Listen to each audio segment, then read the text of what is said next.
Чекаме дали ќе преживееме или доживееме некои 60 години и дали нема да се разболеме во меѓувреме. Индустријата е најголемиот загадувач во Македонија. Владиниот буџет за справување со аерозагадувањето е несоодветен, покажуваат анализите направени од Европската организација на врховни ревизиски институции. Еколошките организации повикуваат подитно да се постават филтри на фабриките, меѓу кои на најголемиот загадувач во државата Рек Битола. Тие велат дека конечно треба некој да преземе одговорност, зашто рокот за поставување на филтри постојано се пролонгира, кога имаме сериозен проблем кој директно се одразува врз здравјето на луѓето. Поставување на филтри и добивање на интегрирана дозвола се провлекува од 2007, па сега по најновите до 2027 нема да се постават филтри, бидејќи требаше да биде до крај на април 2019. Значи до крај на април нема да има филтер, а дали некој ќе поднесе одговорност за тоа, зашто се пролонгира, зашто никој не го контролира тоа во текот на самиот процес, зашто се тие застои, тоа не знам. Кај нас одговорноста е апстрактна именка.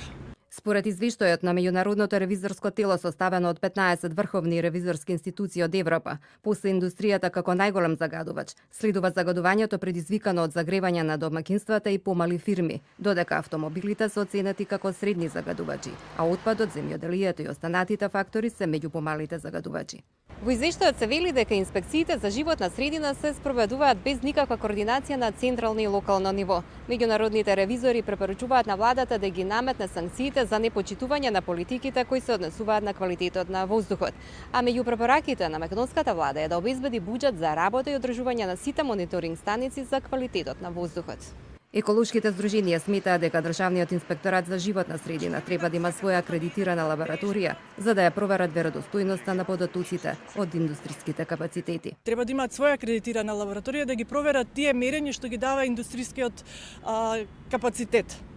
А они само проверуваат дека имат и се согласуваат со тоа. А дали се тие точни, дали тоа се прави постојано, никој ништо не знае.